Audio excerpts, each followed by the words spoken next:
Hi. Recently Amazon പ്രൈമിലൂടെ പുറത്തിറങ്ങിയിട്ടുണ്ടായിരുന്ന ഒരു German crime thriller സിനിമയായിരുന്നു the calendar killer എന്നുള്ളത്. ഒരു സീരിയൽ കില്ലറും ആ ഒരു കില്ലർ ടാർഗറ്റ് ചെയ്യുന്ന നായികയും തുടങ്ങിയ സംഭവ വികാസങ്ങളൊക്കെ ആയിരുന്നു സിനിമയ്ക്കുള്ളിൽ. എന്തായാലും ഈ ഒരു ചിത്രത്തെ പറ്റിയാണ് ഇന്ന് നമ്മൾ സംസാരിക്കാൻ പോകുന്നത്. സിനിമയുടെ ഒരു സ്റ്റോറി എന്നുള്ളത്, നമ്മുടെ ചിത്രത്തിലെ കഥാനായകൻ്റെ പേരെന്നുള്ളത് ജൂൾസ് എന്നുള്ളതാണ്. ആളൊരു ഹെൽപ്പ് ലൈൻ ഓപ്പറേറ്ററാണ്. എന്താണ് പരിപാടി എന്ന് ഞാനൊന്ന് വിശദീകരിച്ചു തരാം. അതായത് ഒരു സേവനമാണ്. ഇത്രേ ഉള്ളൂ. രാത്രി കാലങ്ങളിൽ സ്ത്രീകളൊക്കെ ഇങ്ങോട്ടെല്ലാം യാത്രയൊക്കെ ചെയ്യുകയാണെന്ന് വെച്ചോ. അപ്പോൾ അവർക്ക് എന്തെങ്കിലും പേടി തോന്നുകയാണ്, അല്ലെങ്കിൽ തന്നെ ചുറ്റിപ്പറ്റി എന്തെങ്കിലും പ്രശ്നങ്ങളൊക്കെ ആവുകയാണെങ്കിൽ ഉടനെ ഈ ഹെൽപ്പ് ലൈൻ നമ്പറിൽ വിളിക്കാം. ഉടനെ അത് കണക്റ്റ് ആകുന്നത് നമ്മുടെ നായകനിലേക്കാണ്. തുടർന്ന് നായകൻ അവരെ സേഫായിട്ട് കോൾ ചെയ്ത് ഇത് ഇന്നതൊക്കെ ചെയ്താൽ മതി, നിങ്ങൾ പേടിക്കേണ്ട, അങ്ങനെ സ്വാന്തനിപ്പിച്ച് അല്ലെങ്കിൽ എന്തെങ്കിലും പോംവഴികൾ, എന്തെങ്കിലും ട്രാപ്പിലൊക്കെ പെടുകയാണെങ്കിൽ അതിനുള്ള പോംവഴിയൊക്കെ പറഞ്ഞ് സേഫായിട്ട് സ്ത്രീകളെ കൂട്ടി വീട്ടിൽ വിടും. അതാണ് നായകൻ്റെ ജോലി എന്നുള്ളത്. ഇത് തികച്ചൊരു സേവനമാണ്. അദ്ദേഹത്തിൻ്റെ സ്വന്തം താല്പര്യപ്രകാരം ഇരുന്ന് ചെയ്യുന്ന ഒരു പരിപാടി എന്ന് വേണമെങ്കിൽ കൂട്ടിക്കുക. അത്തരത്തിലുള്ള ഒരു പരിപാടിയാണ്.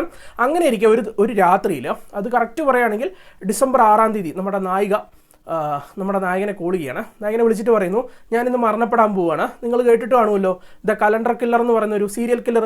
ആ കില്ലർ എന്നെയാണ് ഇപ്പോൾ ടാർഗറ്റ് ചെയ്തിരിക്കുന്നത്. അപ്പോൾ നമ്മുടെ നായകൻ ചോദിക്കുന്നത് എന്താ സംഭവം എന്ന് ചോദിക്കുന്നു. അപ്പോൾ പറയുന്നു, നായിക ഇത് കില്ലർ എന്നെ നോട്ട് ചെയ്ത് വെച്ചിരിക്കുകയാണ്, ഇന്നാണ് കൊല്ലൂന്ന് പറഞ്ഞിരിക്കുന്നത്, അപ്പോൾ അവനെ കൊല്ലും, നിങ്ങളൊന്ന് മനസ്സിലാക്കി വെച്ചേക്കുക എന്നൊക്കെ പറഞ്ഞ് കോൾ വിളിച്ചുകൊണ്ടിരിക്കുകയാണ്. അപ്പോൾ ഈ കില്ലർ എന്താണെന്ന് ഞാനൊന്നും പറയാം. ദ കലണ്ടർ കില്ലർ അല്ലെങ്കിൽ കലണ്ടർ കില്ലർ എന്ന് പറയുന്ന ഒരു സീരിയൽ കില്ലർ ഉണ്ട് നമ്മുടെ സിനിമയ്ക്കുള്ളിൽ. പുള്ളി ചെയ്യുന്ന പരിപാടി എന്നുള്ളത്, ഒരാളെ ടാർഗറ്റ് ചെയ്ത് കഴിഞ്ഞാൽ അയാളെ മുൻകൂട്ടി അറിയിക്കും. ഡോ അല്ലെ ഡി, നിന്നെ ഇന്ന ദിവസം ഞാൻ കൊല്ലും കേട്ടോ എന്ന് കറക്റ്റ് ഡേറ്റും കാര്യങ്ങളെല്ലാം പറഞ്ഞു കൊടുക്കും. എന്നിട്ട് ആ ഡേറ്റിൽ പോയി കൊല്ലുക എന്നുള്ളതാണ് കില്ലറുടെ പരിപാടി. അപ്പോൾ അങ്ങനെയുള്ള കില്ലർ നമ്മുടെ നായികയാണ് അടുത്തായിട്ട് ടാർഗറ്റ് ചെയ്തിരിക്കുന്നത്. അപ്പോൾ എന്തായാലും അതിനുശേഷം എന്തൊക്കെ സംഭവിച്ചു എന്ന് നിങ്ങൾ സിനിമ കണ്ട് തന്നെ മനസ്സിലാക്കിയെടുക്കുക. സിനിമ എങ്ങനെയാണെന്ന് ചോദിച്ചു കഴിഞ്ഞാൽ അത്യാവശ്യം കുഴപ്പമില്ലാത്തൊരു സിനിമ. അത് 1.5 മണിക്കൂറുള്ള സിനിമയാണ്. വലിയ ബോറടി ഇല്ലാതെ 1.5 മണിക്കൂർ കണ്ടു തീർക്കാൻ സാധിക്കുന്ന ഒരു സിനിമ എന്നുള്ളതാണ് എൻ്റെ ഒരു അഭിപ്രായം എന്നുള്ളത്. ഇപ്പോൾ ഈ ഒരു സിനിമയുടെ കഥ എന്നുള്ളത് കേവലം ഒരു ടിപ്പിക്കൽ സീരിയൽ കില്ലർ ഫിലിം ആയിരുന്നില്ല. അല്ലെങ്കിൽ ഒരു കില്ലർ ഒരു ആളെ ടാർഗറ്റ് ചെയ്ത് കൊല്ലാൻ വേണ്ടി പോകുന്നു, അത് കഴിഞ്ഞിട്ട് കൊന്നോ ഇല്ലയോ എന്ന് കാണിച്ചു തരുന്നു, അതിനുശേഷം അല്ലെങ്കിൽ അടുത്ത ആളെ കൊല്ലാൻ വേണ്ടി പോകുന്നു, ഇങ്ങനെ ഒരു പടം ആയിരുന്നില്ല. അപ്പോൾ ഇത്തരത്തിലുള്ള ഒരു ത്രെഡ് ഇതിന് മെയിനായിട്ട് നിൽക്കുന്നുണ്ടെങ്കിലും ഇതിൻ്റെ ടോട്ടാലിറ്റിക്കുള്ളിലൂടെ നല്ലൊരു മെസ്സേജ് പങ്കുവയ്ക്കുന്നുണ്ടായിരുന്നു. തീർച്ചയായിട്ടും സിനിമ കണ്ടു തീർത്ത് കഴിയുമ്പോഴത്തേക്കും അത് നിങ്ങൾക്ക് കൂടി ഫീൽ ചെയ്യും. കൂടുതലായിട്ട് സ്പോയിലർ ആക്കണ്ടല്ലോ എന്നുള്ളതുകൊണ്ടാണ് കൂടുതലായിട്ട് പറയാത്തത്. എന്തായാലും നല്ല രസമായിരുന്നു സ്റ്റോറി. അതും വേറൊരു കാര്യം എന്നുള്ളത്, അത്യാവശ്യം ഗ്രിപ്പിംഗ് ആയിട്ടാണ് ഈ ഒരു സ്റ്റോറിയെ ഇങ്ങനെ അവതരിപ്പിച്ച് പോയിക്കൊണ്ടിരിക്കുന്നത്. അതിനിടയിൽ അൺഎക്സ്പെക്റ്റഡ് ആയിട്ടുള്ള ഒരു പ്ലോട്ട് ട്വിസ്റ്റും അത് ക്ലൈമാക്സോടെ എടുക്കുമ്പോഴത്തേക്കും കൊണ്ട് വെക്കുന്നുണ്ട്. അത് ശരിക്കും നിങ്ങൾക്കൊരു അൺഎക്സ്പെക്റ്റഡ് എക്സ്പീരിയൻസ് ആയിരിക്കും. അല്ലെങ്കിൽ നിങ്ങൾ ഗസ് ചെയ്യത്തു പോലുമില്ല, അയ്യോ ഇത് ഇങ്ങനെ കൊണ്ടുവെക്കാനായിരുന്നു എന്ന് നിങ്ങൾ ആലോചിക്കത്തു പോലില്ല. അങ്ങനെയുള്ള ചെറിയൊരു ടിസ്റ്റും ഒക്കെ തന്നെ ചിത്രത്തിനുള്ളിൽ കൊണ്ടുവെക്കുന്നുണ്ട്. കൂടാതെ പ്രകടനങ്ങൾ എന്നുള്ളൊരു സംഭവം ഗംഭീരമായിട്ട് വന്നിട്ടുള്ള ഒരു സിനിമ തന്നെയാണ്.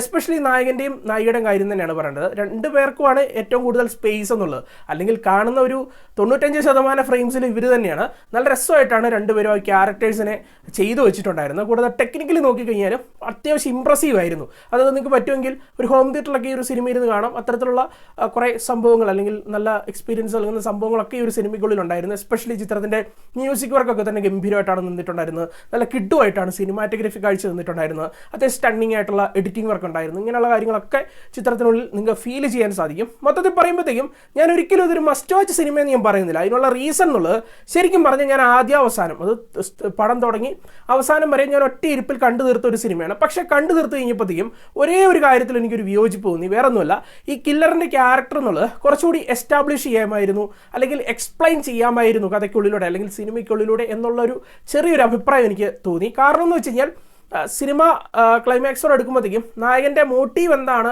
അല്ലെങ്കിൽ ഇൻറ്റൻഷൻ എന്താണ് കാണിച്ചു തരുമ്പോഴത്തേക്കും വേണമെങ്കിൽ നിങ്ങൾക്ക് ചിന്തിച്ചു പോകാം, ഇതായിരുന്നുവെങ്കിൽ ഇതിനു മുമ്പും കുറേ കൊലകൾ നടത്തിയിട്ടുണ്ടല്ലോ, അപ്പോൾ പോലീസുകാർ കുറച്ച് ബുദ്ധിമാന്മാരാണെങ്കിൽ തങ്ങളെ എപ്പോഴേ പൊക്കിയേനെ എന്നുള്ള ഒരു ചോദ്യം നിങ്ങൾക്ക് വരുമോ ഇല്ലയോ എന്ന് എനിക്കറിയില്ല. പേഴ്സണലി അങ്ങനെ കുറേ കാര്യങ്ങൾ എനിക്ക് മനസ്സിലൂടെ ഓടിയെത്തി. അതിനുള്ള റീസൺ എന്താണെന്ന് വെച്ച് കഴിഞ്ഞാൽ ഈ കഥാപാത്രത്തെ കുറച്ചുകൂടി എസ്റ്റാബ്ലിഷ് ചെയ്യണം ആയിരുന്നു, അത് ചെയ്തില്ല എന്നുള്ളത് കൊണ്ടാണ്. അത് നിങ്ങൾക്ക് തോന്നിയാൽ മാത്രമേ ആ ഒരു ആസ്വാദനക്കുറവ് വരുള്ളൂ. ഞാനിങ്ങനെ കണ്ടു തീർത്ത് കഴിഞ്ഞപ്പോൾ എനിക്കിങ്ങനെ കുറച്ച് കാര്യങ്ങൾ തോന്നി. കാരണം ആ കഥാപാത്രത്തെ കുറച്ചുകൂടി ഒരു 10-15 മിനിറ്റ് കൂടി എടുത്തിട്ടാണെങ്കിലും കുറച്ചുകൂടി എക്സ്പ്ലെയിൻ ഒക്കെ ചെയ്ത് അല്ലെങ്കിൽ പ്രേക്ഷകർക്ക് ആ ഒരു ലോജിക്കലി ഒന്നും തപ്പിപ്പോകാൻ പറ്റാത്ത രീതിയിലുള്ള ഒരു എഴുത്ത് നടത്തുമായിരുന്നെങ്കിൽ സിനിമ കുറച്ചുകൂടി ബെറ്റർ ആയനല്ലേ എന്നുള്ളൊരു തോന്നൽ തോന്നി. അതുകൊണ്ടാണ് ഞാൻ ഇവിടെ ഓപ്പണായിട്ട് പറയുന്നത്. പിന്നെ എന്താണ് എന്നുള്ള കാര്യം കുറച്ചുകൂടി ഡീറ്റെയിൽ ആയിട്ട് പറയണമെന്നുണ്ട്.